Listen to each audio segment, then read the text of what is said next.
पुण्याजवळ पिंपरी चिंचवडमधली सायली सुर्वे हिने हिंदू धर्मात घर वापसी केली। सायली सुर्वे हिने घरच्यांच्या विरोधात जाऊन मीरा भाईंदरमधील प्रसिद्ध उद्योजक आतिफ तासे यांच्याशी प्रेमविवाह केला होता।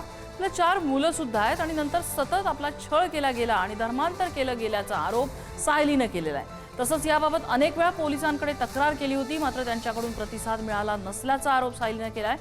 सायलीला परत हिंदू धर्मात घेण्यासाठी होम हवन मंत्रोच्चार केले गेले। लग्नानंतर सायलीने इस्लाम धर्म स्वीकारला होता आणि तिचं नाव बदलून आतेजा तासे असं ठेवण्यात आलं होतं। मात्र आता पुन्हा हिंदू धर्मात प्रवेश केल्यानंतर शुद्धीकरण प्रक्रियेत पुन्हा तिचं नामकरण आद्या सुर्वे हे ठेवण्यात आलेलं आहे। या शुद्धीकरण सोहळ्यात भाजपच्या खासदार मेधा कुलकर्णी, आमदार उमा खापरे, बजरंग दलाचे पदाधिकारी उपस्थित होते।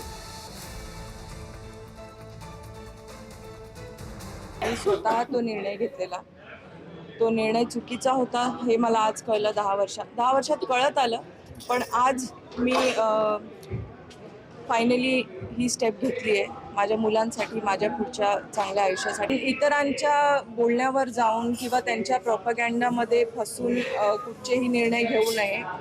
सनातन धर्म हे आपला धर्म आहे आणि हे मी ठामपणे सांगते की त्याच्याशिवाय दुसरं कुठचाच धर्म तितका महान नाही।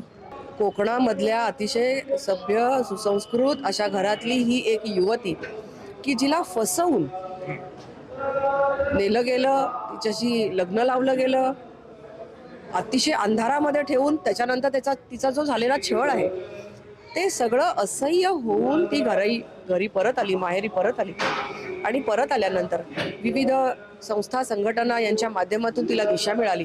आज या ठिकाणी तिचं पुन्हा एकदा हिंदू धर्मामध्ये स्वागत झालेलं आहे।